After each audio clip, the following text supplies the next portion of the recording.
নমস্কার, আমি মিঠু। শুরু করছি নজরে রাজ্য। লেক ভিউ হাসপাতাল, সময় অসময় সব সময় আমাদের পরিষেবা modular OT, paediatric surgery, plastic surgery, general surgery, neuro surgery, urology, gastroenterology, gynaecology, orthopaedic, ENT, chest সমস্ত অভিজ্ঞ চিকিৎসকদের দ্বারা চিকিৎসা করা হয়। সর্বোন্নত আইসিইউ, এইচডিইউ, প্যাথোলজি, সমস্ত রকমের USG, CT scan, X ray, FNAC, biopsy, tapping.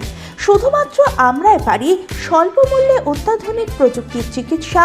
Kolkata ও হায়দ্রাবাদের বিশেষজ্ঞ চিকিৎসকদের সুপরামর্শ, নিজস্ব ফার্মাসিতে 20% ছাড়ে ওষুধ, প্রতি রবিবার প্রসূতি মায়েদের বিনামূল্যে ইউএসজি পরিষেবা। ঠিকানা লেক ভিউ হাসপাতাল, লালদিঘি মোহনা বাসস্ট্যান্ডের পিছনে, বহরমপুর, মুর্শিদাবাদ। বছর 5 আগেকার কথা। পেট্রোল ডিজেলের দাম বৃদ্ধির প্রতিবাদে স্কুটারে চড়েছিলেন রাজ্যের মুখ্যমন্ত্রী মমতা বন্দ্যোপাধ্যায়। রাজ্যের পুরমন্ত্রী ফিরহাদ হাকিমের বিদ্যুৎ চালিত স্কুটিতে সওয়ার হয়ে তিনি গন্তব্যে গিয়েছিলেন। এবার 26-এর বিধানসভা ভোটের মাঝে ফের দ্বিচক্রযানে চড়তে দেখা গেল তাকে। শনিবার বিকেলে দমদম উত্তরের দলীয় প্রার্থী চন্দ্রিমা ভট্টাচার্যের সমর্থনে রোড শো করতে গিয়ে বেশ কিছুটা রাস্তা পেরোলেন স্থানীয় দলীয় কর্মীর বাইক চড়ে। আর সেই ছবি দেখে আপ্লুত কর্মী সমর্থকরা। আনন্দ পুরস্কার পেলেন লেখক পরিমল ভট্টাচার্য। তার বহু চর্চিত উপন্যাস সাতগার হাওয়া তাঁতিরার জন্য এই সম্মানে ভূষিত করা হয়েছে তাকে। বাংলা সাহিত্যের সাম্প্রতিক কালে যে কটি কাজ বিষয় বৈচিত্র্য, কাঠামো এবং ভাষার দিক থেকে স্বতন্ত্রতা দাবি করতে পেরেছে, তার মধ্যে এই উপন্যাসটি বিশেষভাবে উল্লেখযোগ্য বলে মত সাহিত্য সমাজের একাংশের। সাতগার হাওয়া তাঁতিরা মূলত সময়, স্মৃতি ও পরিচয়ের এক জটিল বয়ান। 700 বছরের বিস্মৃত সময় পরিষদ জুড়ে একটি পরিবারের 9টি প্রজন্মের জীবনযাত্রা, উত্থান পতন, অভিবাসন এবং অস্তিত্ব সংকটকে কেন্দ্র করে গড়ে উঠেছে আখ্যান। এই উপন্যাসে রয়েছে 49টি মুখ্য চরিত্র, যাদের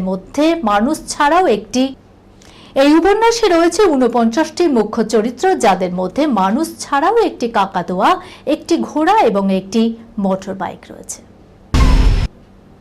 চরিত্রের প্রয়োজনে অনেক সময় বেশ কিছু ত্যাগ স্বীকার করতেই হয়। একজন পেশাদার শিল্পীর জীবনের এটা অবিচ্ছেদ্য অংশ হিসাবে বিবেচিত হয়। দর্শকের দরবারে নিজের চরিত্রকে নিখুঁতভাবে ফুটিয়ে তুলতে চেষ্টার কোনো ত্রুটি রাখেন না অভিনেত্রী কাজল। পর্দায় বাঙালি নায়কের সঙ্গে ঠোঁটে ঠোঁট ঠাসা চুম্বন কাজলের। পর্দা চুম্বনের ঘোর বিরোধী ছিল বঙ্গতনয়া। দীর্ঘ 3 দশকের কেরিয়ারে সেই নীতি ধরে রেখেছিলেন, কিন্তু অভিনেতা যিশু সেনগুপ্তের সঙ্গে অন স্ক্রিন চুমুতে ঝড় তুলেছিলেন অজয় পত্নী। চর্চার আঙিনায় উঠে এসেছিল কাজল যিশুর রোম্যান্স। কাজল জানিয়েছেন, দৃশ্যটি হঠাৎ করে সিরিজে যোগ করা হয়নি, বরং চরিত্রের একটি গুরুত্বপূর্ণ অংশ ছিল। এটা শুধু একটা চুম্বন ছিল না, আমার চরিত্রটাকে দর্শকের সামনে উপযুক্ত করে তোলার প্রয়োজনীয় উপাদান। চিত্রনাট্যের একটি অবিচ্ছেদ্য অংশ ছিল, তাই এই অংশটুকু বাদ দিলে চরিত্রের একটা বড় অংশই বাদ চলে যেত। তাই একজন পেশাদার শিল্পী হিসাবে আমি সিদ্ধান্ত বদলেছি। এই খবরের সঙ্গে শেষ করলাম আজকে নজরে রাজ্য। আপনারা দেখছেন টিভি 24 বাংলা, সংবাদ বিনোদন সারাদিন সারাক্ষণ।